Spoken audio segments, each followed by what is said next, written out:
क्योंकि उसने गैंग को अपने बॉयफ्रेंड को मारते हुए देखा था। इसलिए उस महिला ने हथियार उठाया और पूरे गैंग को खत्म कर दिया। आज मैं आपके लिए एक Korean crime movie the night of reunion लाया हूँ। हमारे हीरो का नाम तेजू है। दुनिया में उसका परिवार सिर्फ उसकी बहन और भांजी हैं, लेकिन किस्मत को कुछ और ही मंजूर था। वे अभी अभी फिर से मिले ही थे कि उसकी बहन और भांजी का कार एक्सीडेंट हो गया। तेजू ने अपने परिवार के इकलौते सदस्यों को खो दिया। उसके बड़े भाई प्रेसिडेंट यांग ने उसे बताया कि यह कोई एक्सीडेंट नहीं था। उन्होंने दुश्मन गैंग के लीडर प्रेसिडेंट डू पर भी इल्जाम लगाया और उसने अपनी बहन का बदला लेने के लिए प्रेसिडेंट डू को मारने का फैसला किया। वह बाथरूम में गया और दरवाजे पर खड़े छोटे भाई को चाकू मार दिया। फिर वह सौना में गया और वहाँ मौजूद इकलौते छोटे भाई को मार डाला।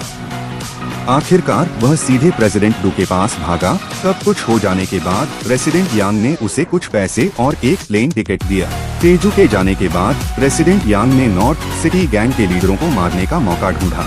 उन्होंने बिना किसी हिचकिचाहट के उन्हें मार डाला, लेकिन उन्हें उम्मीद नहीं थी कि सबसे काबिल नॉर्थ सिटी गैंग मारिस के साथ भाग जाएगा। जल्द ही प्रेसिडेंट यांग को मारिस का फोन आया। मारिस ने प्रेसिडेंट यांग को 5 ग्रुप में बांटने की बात कही। बंटने से बचने के लिए प्रेसिडेंट यांग ने सिस्टम में डायरेक्टर पियाओ को अपना पार्टनर बनाया। मारिस सिस्टम में डायरेक्टर पियाओ को नाराज नहीं कर सकता था और उसे बात छोड़नी पड़ी, लेकिन शर्त यह थी कि तेजू, जो कहानी का हीरो है, उसे सौंप दिया जाए, वरना वह मरे हुए भाई को क्या जवाब देता। खुद को बचाने के लिए प्रेसिडेंट यांग ने तेजू को धोखा दिया और मारिस से तेजू को पकड़ने में मदद करने का वादा किया। इन सभी लोगों को पार्क तेगू ने अकेले ही मारा और उसने यह सब खुद किया। दूसरी ओर तेजू जेजू आइलैंड आया और कुटो के घर पर रुका। कुटो का एक भतीजा है जिसका नाम जेन है। उस दिन जेन ने तेजू का ध्यान खींचा। वह चुपचाप देखता रहा। अचानक जेन ने आत्महत्या करने की कोशिश की। इससे तेजू डर गया। जेन रुको, अरे अरे। लेकिन जब तेजू जेन के पास पहुंचा, तो उसने कहा, ऐसा मत करो। जेन तेजू ने सोचा, क्या यह औरत पागल है? वह ऐसा मजाक कैसे कर सकती थी? लेकिन तभी उसे अचानक चीख सुनाई दी। जब वह पास गया तो उसने पाया कि वह जेजू द्वीप पर एक कार में था। जेन, क्या हुआ? उसके हाथ में इंजेक्शन लगाने के लिए सुई लगी हुई थी। तभी अचानक कुटो वहां आ पहुंचा। इंजेक्शन लगाने के बाद उसने तेजू को तेजी से गाड़ी चलाने के लिए कहा और जेन को अस्पताल भेज दिया। अच्छी बात यह थी कि जेन को समय पर अस्पताल पहुंचा दिया गया और वह ठीक हो गई। पता चला कि जेन के बचने की संभावना बहुत कम, सिर्फ 20% थी। कुटो ने तेजू से वहीं रुककर जेन का ख्याल रखने को कहा। आखिरकार जेन की नींद खुली। तेजू और जेन गाड़ी से घर पहुंचे, लेकिन उन्होंने देखा कि उनके घर के सामने एक कार खड़ी थी। अचानक गोली चलने की आवाज सुनते ही तेजू ने प्रतिक्रिया दी, संभल कर, मुझे छोड़ो। पता चला कि कुटो और तेजू हथियारों का सौदा कर रहे थे।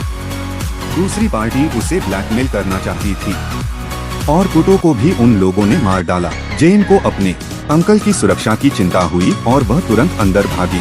अपने अंकल को मरा हुआ देख जेन को बहुत गुस्सा आया। आखिरकार जेन की बंदूक चलाने की काबिलियत काम आ ही गई, लेकिन उसे उम्मीद नहीं थी कि यह उस कातिल पर इस्तेमाल होगी जिसने उसके अंकल को मारा था। तेजू को डर था कि गैंग उसे मार डालेगा, लेकिन जेन दर्द के मारे आपाक हो चुका था। तेजू को उसे उठाकर जबरदस्ती ले जाना पड़ा। जब तेजू गाड़ी चला रहा था तो जेन पागलों की तरह बर्ताव कर रहा था और अपने अंकल के पास वापस जाना चाहता था, तो तेजू को रास्ते भर काटा गया। जब तक कार समुद्र के किनारे नहीं रुकी, जेन शांत हो गई। जेन के जागने के बाद वे एक होटल में आए। अगले दिन तेजू को जेन का फोन आया। तेजू ने उससे एयरपोर्ट पर मिलने की बात कही, लेकिन जेन ने उसे रोक दिया। मत जाओ, क्या यह अजीब नहीं है? तुमने कहा था कि तुम किसी और से संपर्क नहीं कर सकते।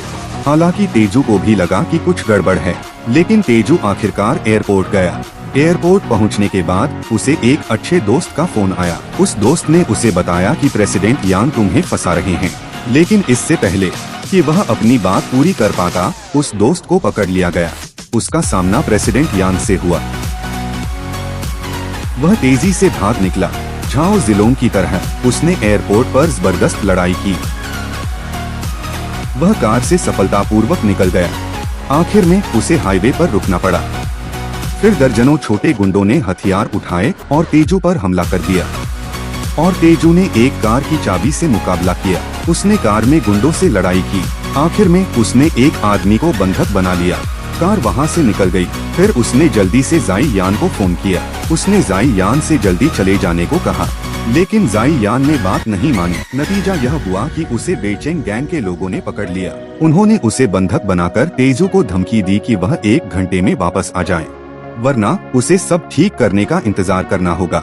उम्मीद के मुताबिक जब वह वहाँ पहुँचा तो दरवाजे पर खड़े छोटे गुर्गे ने उसे बुरी तरह पीटा। बुरी तरह पीटने के बाद वे तेजू को घसीटते हुए अंदर ले गए। फिर मैरी ने तेजू को एक चौंकाने वाली खबर सुनाई। उसने कहा कि तुम्हारी बहन का कार एक्सीडेंट हमने नहीं किया था, यह तुम्हारे भाई प्रेसिडेंट यान ने किया था। यह सुनकर तेजू पागल हो गया। वह उस कमीने को खत्म कर देना चाहता था। वह एक जानवर है। उन दोनों को एक दूसरे की जान लेते देख मैरी ने उसे एक चाकू दिया ताकि वह प्रेसिडेंट यान पर वार कर सके। प्रेसिडेंट यान ने तेजू की कमर में चाकू घोंप दिया। फिर उसने दोबारा वार किया, लेकिन कई बार चाकू लगने के बावजूद उसने अपने सिर से उस पर वार किया। वह उस जानवर के साथ ही मरना चाहता था।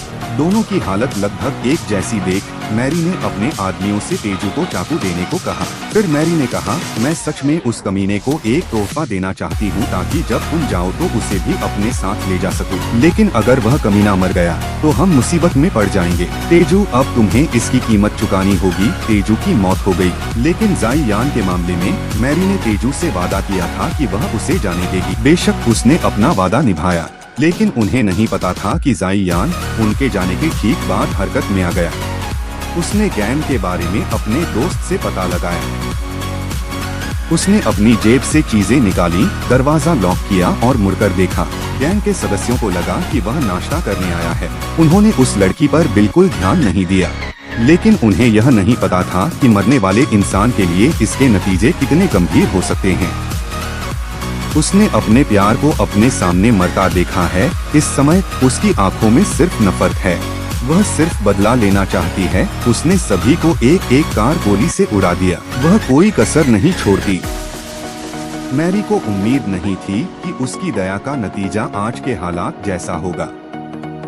आखिरकार वह प्रेसिडेंट यान था। वह नीच और हरामी इंसान जायान ने उस पर 2 गोलियां चलाईं और फिर शांति से चली गई।